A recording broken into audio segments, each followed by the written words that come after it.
아멘. 오늘은 거듭나지 아니하면이라는 제목으로 하나님의 말씀을 함께 나누겠습니다.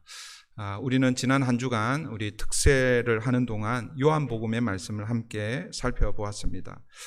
오늘을 포함해서 2번 더 아니면 한 3번 더 요한복음을 함께 좀 묵상하려고 합니다.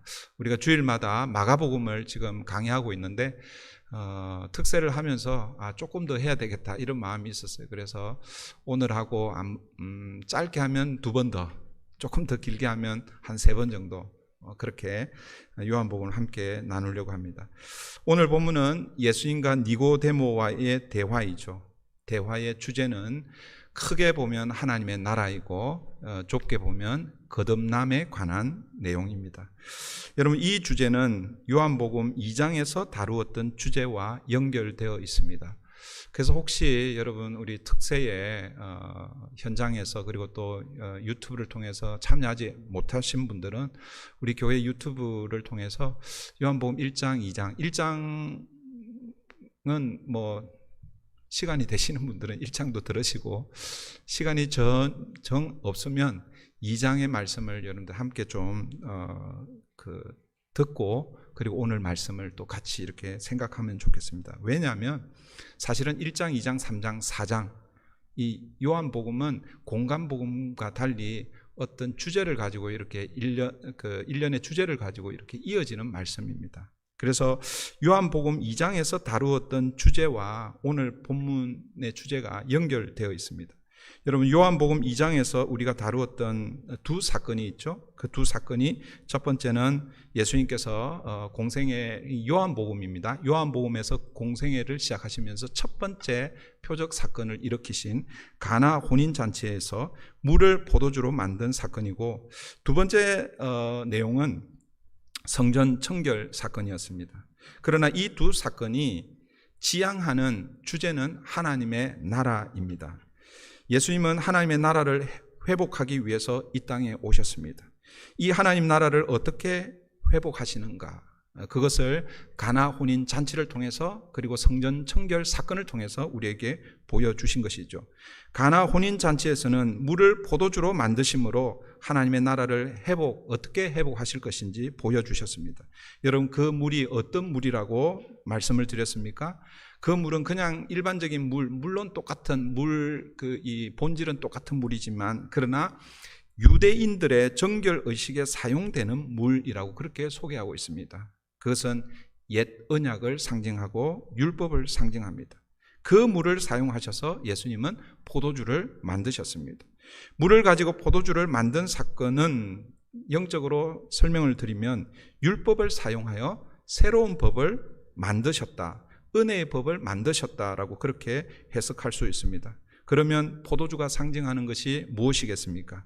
바로 예수 그리스도의 피를 상징합니다. 즉, 새 언약, 은혜의 법을 무엇으로 만드신다라는 것입니까?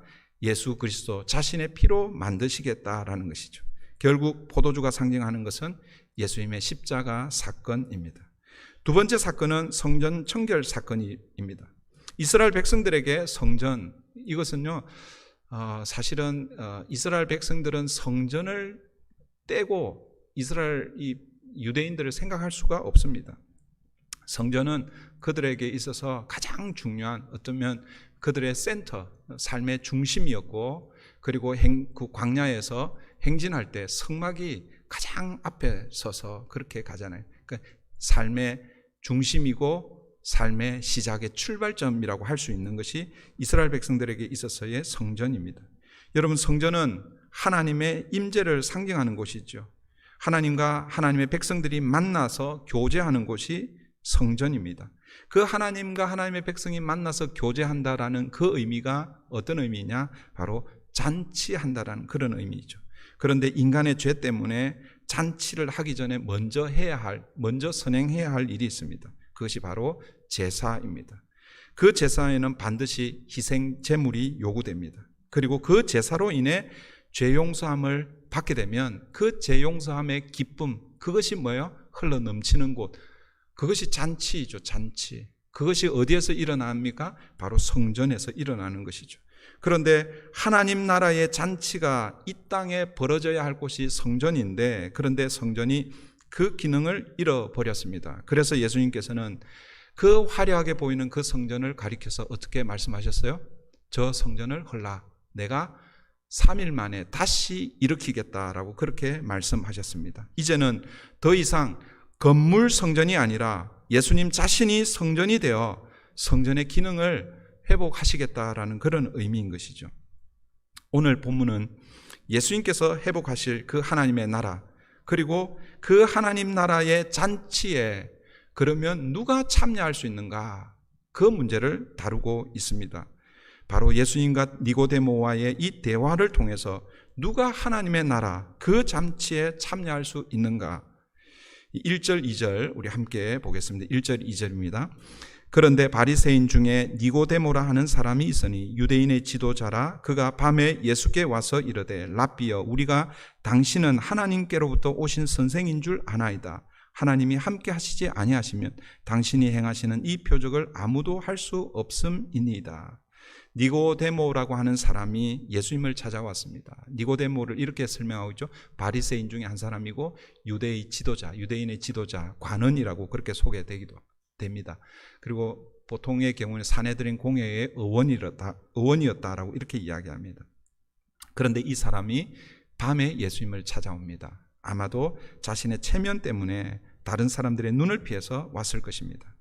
그러면 우리는 이런 질문을 던질 수 있습니다. 왜 니고데모가 예수님을 찾아왔을까? 그것도 밤에. 본문에는 예수님을 찾아온 이유가 나오지 않습니다. 2절에서는 니고데모가 예수님이 어떤 분이신지를 니고데모의 입을 통해서 예수님에 대한 소개가 나오고, 그런데 뭐예요? 내가 당신을 찾아온 이유는, 이런 걸 말하려고 할 때 아마 예수님께서 먼저 치고 나오지 않았는가, 이런 생각을 할 수 있습니다. 니고데모가 예수님을 찾아온 이유가 소개되고 있지는 않지만, 그러나 이어지는 3절을 통해서 니고데모가 왜 예수님을 찾아왔을까, 우리는 그 이유를 짐작할 수 있습니다. 여러분 3절을 한번 보십시오. 3절입니다. 네, 카톡이 오고 있습니다. 예, 당황하지 마시고 당황하지 마시고. 네. 3절 보십시오. 예수께서 대답하여 이르시되 진실로 진실로 내게 이르노니 사람이 거듭나지 아니하면 하나님의 나라를 볼 수 없느니라. 여러분, 이 3절을 통해서 니고데모가 왜 예수님을 찾아왔는지, 여러분 그 이유를 이렇게 추측할 수 있겠습니까? 여러분, 니고데모는요, 뭔가 궁금해서 예수님을 찾아온 거예요. 궁금하지 않으면 그 밤에 바리새인이고 유대인의 지도자이고 그런 자가 예수님 찾아올 리가 없겠죠.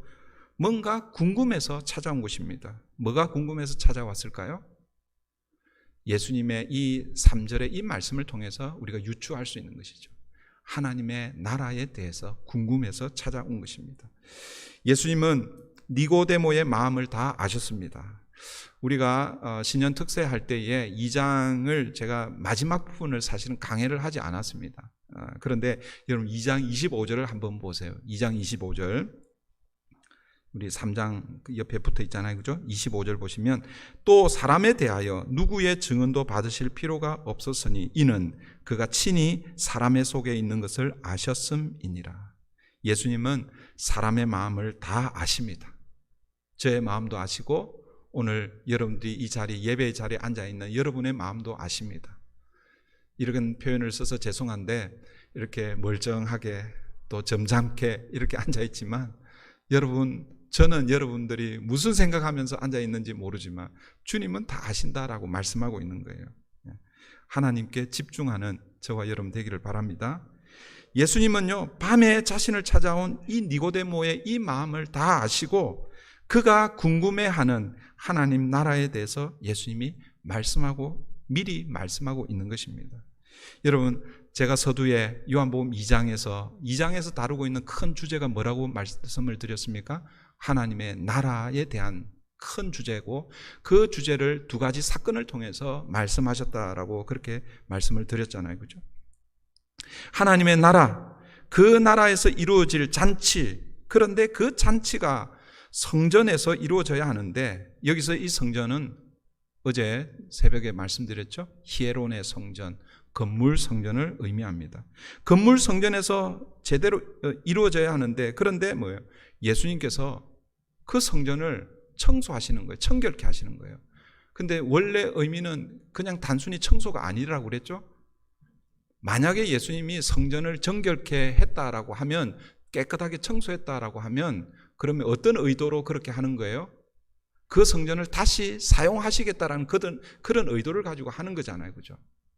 그런데 예수님은 그 성전을 청소하시고 정결케 하시고 그 이후에 뭐라고 말씀하셨습니까? 저 성전을 헐라라 말씀하셨어요.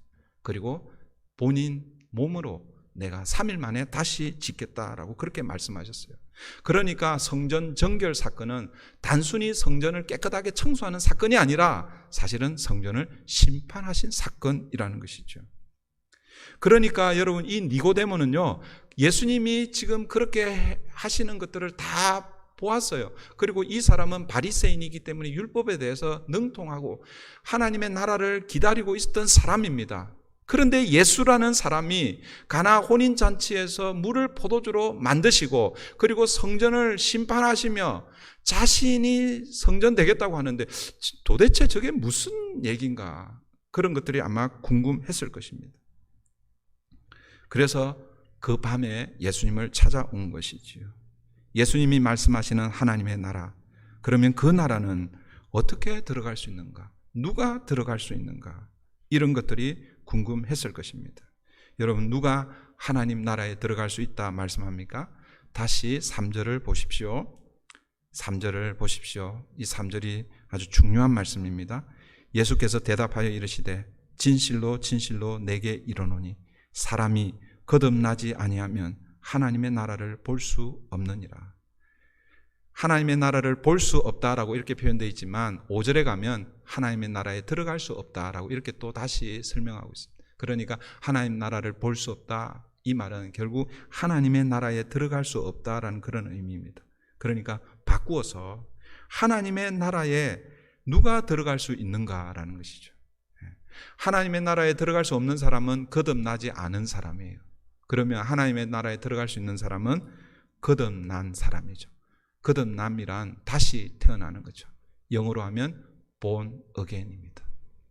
여러분, 미국 사람들은요, 그러니까 우리 한국 사람들은 지금은 좀 다를 수는 있지만 옛날에 기독교가 그렇게 많이 확산되지 않았을 때 대부분의 사람들이 종교가 뭐냐고 물으면 뭐라고 얘기합니까? 불교입니다. 그러는 거예요. 불교. 근데 실제 물어보면 절에도 안 가요. 그런데도 뭐예요? 불교입니다. 그러는 거예요. 그런 것처럼 이 미국 사람들도요, 종교가 뭡니까? 이렇게 물으면 뭐라고 그러겠어요? 네, 기독교라고 안 그러고 I'm Christian이라고 이렇게. 그게 뭐 그 말이죠. 죄송합니다. 그런데 여러분, 만약에 그 질문을 이렇게 Are you born again Christian이라고 이렇게 질문을 하면요, 이 사람들도 주춤하는 거예요. 그냥 크리스찬, 나 그냥 오래 우리 부모님으로부터 지금까지 교회 다니고 그렇게 했는데 born again 크리스찬이라고 이렇게 질문하면 주춤하는 거예요. 왜요? 다시 태어나야 하기 때문에 그런 것이죠. 거듭나야, 다시 태어나야 하나님 나라에 들어갈 수 있는 것입니다. 여러분, 우리는 거듭남이 어떤 의미인지 다 알고 있죠.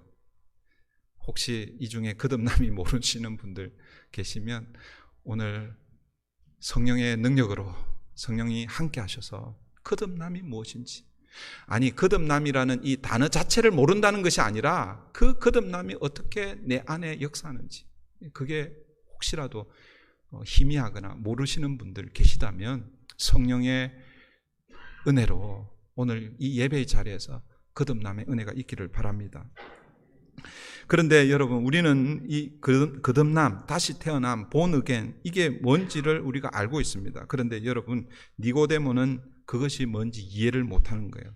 그래서 이렇게 질문합니다. 4절 보세요. 4절입니다. 니고데모가 이르되 사람이 늙으면 어떻게 날 수 있사옵나이까? 두 번째 모태에 들어갔다가 날 수 있사옵나이까?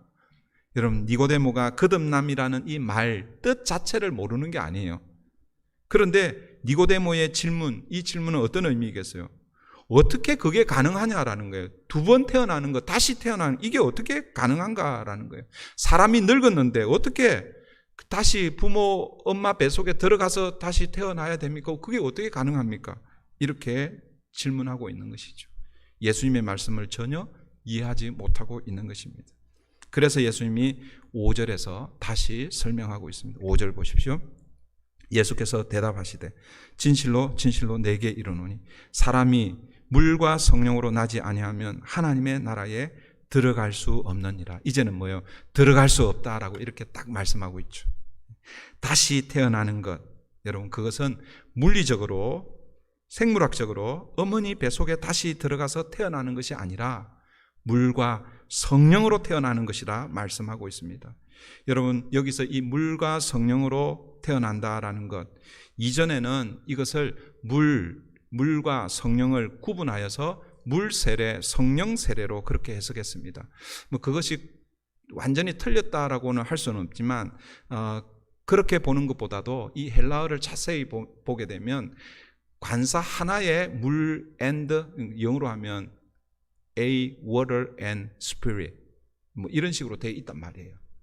그러니까 만약에 물과 성령을 따로 보려 하면은 관사를 따로 써야 되는데 물과 성령을 같이 묶어서 보고 있는 거예요. 그 예를 들면 이런 거죠. I am a pastor and husband 뭐 이런 거예요. 그 저는 목사이면서 뭐 남편이고 아버지인 거예요. 그 두 사람이 아니잖아요. 저 한 사람이잖아요.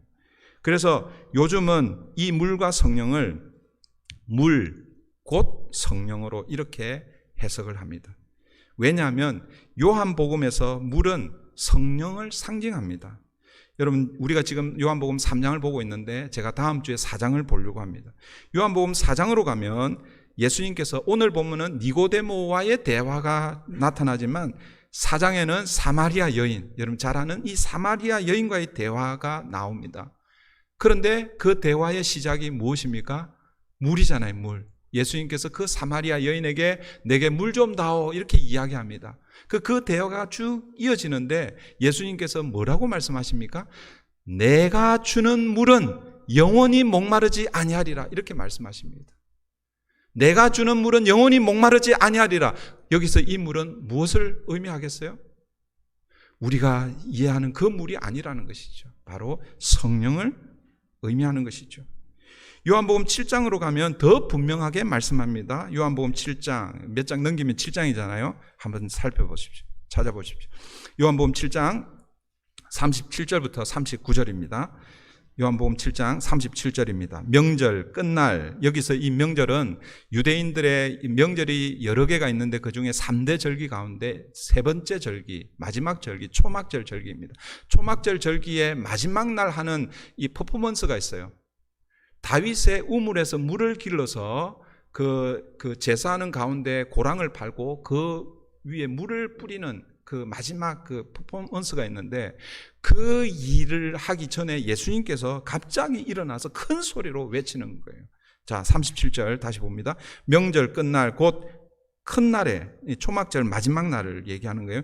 예수께서 서서 외쳐 이르시되 누구든지 목마르거든 내게로 와서 마시라. 물에 대해서 지금 말씀하고 있죠. 나를 믿는 자는 성경의 이름과 같이 그 배에서 생수의 강이 흘러나오리라. 지금 물을 얘기하고 있죠. 그런데 그 다음 절이 뭐라고 얘기하고 있습니까? 이는 그를 믿는 자들이 받을 성령을 가리켜 말씀하신 것이라. 요한복음에 등장하는 이 물은요, 상징적으로 성령을 상징합니다. 그러니까 거듭남, 다시 태어나는 것은 물, 곧 성령으로 태어나는 것을 의미합니다. 근데 여러분 3절에 다시 가셔서 거듭나지 아니하면 할 때 거기 번호가 적혀 있어요. 번호가 뭐라고 적혀 있어요? 뭐라고 적혀 있어요? 몇 번이라고 적혀 있어요? 3번이라고 있죠. 그러면 그 밑으로 가서 3번을 다른 성경에는 어떻게 해석하고 있는지 보세요. 뭐라고 적혀 있어요? 위에서부터라는 거예요. 거듭나는 것, 다시 태어나는 것은 내가 다시 어머니 뱃속에 들어가서 태어나는 이 생물학적인 두 번 태어남이 아니라 어떤 태어남이라는 것입니까? 위로부터 태어나는 거예요. 그 위로부터 태어나는 것이 물, 곧 성령으로 태어나는 것을 의미하는 것입니다. 그리고 6절에서 예수님이 알 듯 모를 듯 이런 말씀을 하고 있는 거예요. 육으로 난 것은 육이요, 영으로 난 것은 영이니. 이거 어디서 많이 들어본 거예요. 산은 산이고 물은 물이고 뭐 그런. 예? 그거하고 뭐 전혀 관계는 없지만 육으로 난 것은 육이요, 영으로 난 것은 영이니. 여러분, 육으로 난 것과 영으로 난 것은 본질적으로 다르다라는 것을 얘기합니다. 다시, 육으로 난 것이 절대로 육으로 난 그것에서 영으로 날 수가 없다라는 거예요. 그러니까 육으로 난 것은 아무리 잘나고 아무리 열심히 하고 아무리 노력하고 아무리 뭔가를 성과를 이루어내도 육으로 난 것은 뭐라는 거예요? 육이라는 것입니다. 이것을 다르게 설명하면 우리의 인간의 힘으로는, 인간의 능력으로는, 인간의 방법으로는 거듭날 수 없다라는 것을 말씀하고 있습니다. 거듭남의 원리는 뭐예요? 영으로 나야 된다. 성령으로 나야 된다는 거예요. 위로부터 나는 은혜가 없으면 거듭날 수 없다라는 것을 말씀하고 있습니다. 그러면서 7절에서 예수님이 이렇게 말씀하시죠. 내가 내게 거듭나야 하겠다 하는 말을 놀랍게 여기지 말라.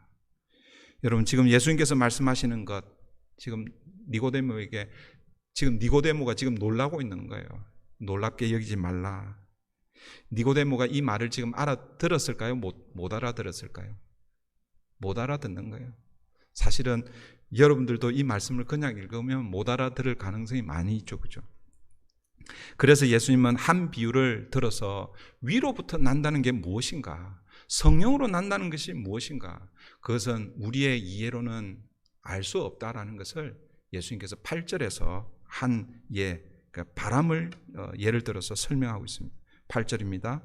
바람이 임의로 불매 네가 그 소리는 들어도 어디서 와서 어디로 가는지 알지 못하나니 성령으로 난 사람도 다 그러하니라. 바람이 어디서 와서 어디로 가는지 모르지만 바람이 불면 바람의 존재가 있다라는 것 알잖아요. 그죠? 그것처럼 거듭나는 것, 그것은 우리의 이해, 우리의 이성, 우리의 지성으로 이해가 잘 안 되지만 그러나 거듭나는 게 있다 없다? 있다라는 거예요. 그런데 그것은 우리가 알 수 없는 거예요. 그러니까 저도 사실은 여러분들 중에 성령으로 거듭났는지 거듭나지 않았는지 제가 누구를 향해서 당신은 성령으로 거듭났습니다, 당신은 성령으로 거듭나지 않았습니다, 이쪽에 앉아 계신 분들은 거듭났고 그렇게 제가 할 수 있어요 없어요? 모르는 거예요. 그리고 여러분 스스로도 그런 생각이 들 때가 있어요. 내가 지금 제대로 예수를 믿고 있는지 없는지, 난 성령으로 지금 거듭났는지 안 났는지 모르는 사람들 가끔씩 있죠. 그죠? 모를 수밖에요. 우리의 이해로는 이해가 안 되는 거예요. 그런데 증거는 있어요. 증거가 있어요. 바람이 뭔지는 모르지만 낙엽이 흔들리잖아요. 그죠? 그러면서 바람이 이쪽에서 저쪽으로 지나가는구나. 오늘 저와 여러분 가운데 성령으로 거듭난 이 증거가 무엇이겠습니까? 가장 기본적인 증거는 하나님을 아버지로 고백하고 예배하는 것, 이게 증거이죠. 그런 의미에서 오늘 저와 여러분, 이 예배 자리에 있는 여러분들이 성령으로 거듭난 줄 믿습니다. 의심이 되면 그냥 내가 무식해서 의심한다 이렇게 생각하세요. 무식이라고 해서 좀 죄송한데 내가 잘 몰라서 내가 의심이 드는 것이지, 여러분의 영적 상태, spiritual status, 그것은요 여러분이 판단하는 것이 아니라 누가 하시는 거예요? 하나님이 하시는 거예요. 위에서부터 성령으로 여러분을 거듭나게 하는 줄 믿습니다. 그런데도 니고데모는 이해를 못하는 거예요. 그래서 9절에서 니고데모가 이렇게 얘기합니다. 니고데모가 대답하여 이르되 어찌 그러한 일이 있을 수 있나이까? 예수님의 설명을 계속 듣는데 아직도 깨닫지 못하는 거예요. 아무리 설명해도 니고데모가 이해를 못합니다. 그래서 예수님이 이 니고데모를 꾸짖고 있어요. 10절 보세요. 10절입니다. 예수께서 그에게 대답하여 이르시되 너는 이스라엘의 선생으로서 이러한 것들을 알지 못하느냐? 여기서 이스라엘의 선생이라는 이 말은 율법 학자라는 그런 뜻입니다. 바리새인으로, 유대인들의 지도자로, 율법 학자로 그걸 모르느냐라는 거예요. 그 말은 뭐냐면 이미 구약에서 여러분 새 영을 부어주시겠다고 약속하신 하나님의 약속이 있습니다. 옛 율법으로는 안 되고 마음에 신비에 새겨야 할 그 새 법을 영으로 부어주실 것을 이미 하나님께서 말씀하셨는데 너는 이스라엘의 선생이 되어가지고 율법 교사가 되어가지고 그걸 모르느냐. 예수님이 그렇게 꾸짖고 있는 것이죠. 그런데 11절부터 13절은 그럴 수밖에 없는 게 그 이유를 지금 11절부터 13절에서 소개하고 있습니다. 그래서 오늘 설명드리지 않고 바로 14절로 가겠습니다. 그래서 예수님은요, 좀 더 쉽게 이 니고데모에게 거듭난다라는 것이 무엇인지 더 쉬운 예를 들어서 설명해 주고 있습니다. 14절, 15절 우리 같이 한번 읽습니다. 시작. 모세가 광야에서 뱀을 든 것 같이 인자도 들려야 하리니 이는 그를 믿는 자마다 영생을 얻게 하려 하심이니라. 모세가 광야에서 뱀을 든 사건, 그 사건을 예로 들어서 거듭난다는 것이 무엇인지를, 위로서부터 난다라는 것이 무엇인지를 설명하고 있습니다. 이 모세가 이 뱀은 놋뱀이잖아요, 그렇죠? 그 사건이 민수기 21장 4절부터 9절에 소개가 되어 있습니다. 여러분, 민수기 21장 4절부터 9절 내용 다 아는 거죠. 이스라엘 백성들이 광야의 길을 걸어가는데 그 광야 험한 그 길, 그리고 먹을 것이 제대로 공급되지 않고 또 물도 마실 수가 없고 길과 양식과 이 물 때문에 이스라엘 백성들이 늘 불평하잖아요. 그런데 민수기 21장에 딱 와서 이 백성들이 또 불평하는 거예요. 그래서 하나님께서 어떻게 해요? 불뱀을 보내서 그 원망하고 불평하는 자들을 물게 하는 거예요. 그 사건을 인해서 수많은 사람들이 죽잖아요. 이스라엘 백성들이 그것을 또 자신들의 이 원망과 불평 때문에 그런 줄 알고 모세에게 와서 살려달라고 또 그러잖아요. 회개합니다. 그 하나님께서 어떻게 해요? 한 방법을 알려주는데 모세에게 놋뱀을 만들어서 장대를 세워 달아라라고 얘기합니다. 그리고 조치는 그거고, 그 다음에 저 놋뱀을 쳐다본 사람들은 살고 쳐다보지 않으면 죽는다라고 이렇게 얘기했습니다. 그 내용이 민수기 21장에 소개가 되고 있죠. 그리고 실제로 놋뱀을 쳐다본 사람들은 뭐예요? 진짜 살아났잖아요. 근데 만약에 장막 안에, 천막 안에서 아이고 그러면서 그거 봐가지고 뭐 효과가 있겠냐? 그렇게 했던 사람들은 뭐예요? 다 죽는 것이죠. 결국 오늘 이 언급을 통해서 거듭난다는 것은 무엇인가? 위로서부터 난다는 것이 무엇인가? 그것은 모세가 광야에서 뱀을 든 것처럼 인자가 들려야 거듭남의 역사가 일어난다는 것이죠. 이것은 무엇을 상징하는 거예요? 무엇을 의미하는 것입니까? 예수 그리스도의 십자가를 의미하는 것이죠. 사랑하는 성도 여러분, 이것을 누가 하시겠다라고 말씀하고 있는 거예요? 하나님이 그 일을 하시겠다라는 것이죠. 그게 16절로 이어지는 거예요. 16절, 우리 암송구절이죠. 암송구절. 이 16절이 나오게 된 배경이 바로 1절부터 15절, 예수님과 니고데모와의 이 대화, 하나님의 나라라는 큰 주제 아래 그 하나님의 나라에 누가 들어가고 그 하나님 나라에서 풍성한 잔치가 벌어질 것인데 그 잔치를 누가 누릴 수 있는가? 거듭나지 아니하면 거듭난 사람들만 갈 수 있다는 거죠. 그 거듭난 게 뭔가? 그것을 쭉 설명하면서 이제 16절에서 이렇게 말씀하고 있죠. 우리 다 같이 한번 읽습니다. 시작. 하나님이 세상을 이처럼 사랑하사 독생자를 주셨으니 이는 그를 믿는 자마다 멸망하지 않고 영생을 얻게 하려 하심이라. 하나님께서 저와 여러분을 사랑하셔서 독생자 예수님을 주셨는데 어떻게 주셨다라는 거예요? 그냥 이렇게 주신 게 아니라 어떻게 해요? 장대에 높이 달아서 주셨다라는 것이죠. 모세가 뱀을 든 것처럼 십자가에 들려짐으로 십자가의 죽으심으로, 그래서 그 십자가에 달린 예수를 믿는 자마다 멸망하지 않고 영생을 얻게 하시겠다라는 것입니다. 여러분, 이스라엘 백성들 이 광야에서 불뱀에 물려 죽어가는 자들이 놋뱀을 볼 때에 이렇게 살아난다고 하는데, 사실은요, 구약 성경에서 이 놋이 가지고 있는 의미는요, 심판을 의미합니다. 근데 한번 생각해 보세요. 지금 불뱀에 물려가지고 지금 죽어가고 있어요. 그러면 더 괜찮은 치료제를 가지고 뭐 치료를 해줘야 될 거 아니에요, 그죠? 근데 지금 안 그래도 불뱀에 물려가지고 화가 나 있는데 뱀을 만들어가지고 그걸 쳐다보라고 얘기하는 거예요. 이스라엘 백성들이요, 그걸 물론 믿은 사람도 있겠지만 그거 기분 나빠 안 믿은 사람들 있을 거예요. 그런 사람들은 다 뭐예요? 죽는 거죠. 예수님도 동일합니다. 예수님이 십자가에 들려지는데 그 십자가는 나무잖아요. 나무에 달린 자, 그들은 뭐예요? 하나님의 저주를 받았다라는 그런 의미입니다. 하나님의 심판을 받았다라는 그런 의미예요. 그래서 여러분, 유대인들에게는 그게 수치스러운 거예요. 헬라인들에게는요, 지혜자들에게는요, 어리석은 것이에요. 그래서 사도 바울이 고린도 전서에서 유대인에게는 수치스러운 것이고 헬라인들에게는 어리석은 것, 그게 뭐라는 거예요? 그게 십자가라는 거예요. 아니, 하나님의 저주를 받아서 발가 벗겨져서 그렇게 죽은 그 한 청년을 바라보는 것, 그것이 어떻게 우리의 영적 삶을 살려내는가, 그렇게 생각할 수 있다라는 것이죠. 그런데 하나님은 그 방법으로 우리를 어떻게 하시겠다는 거예요? 거듭나게 하시겠다라는 것입니다. 이제 말씀을 맺습니다.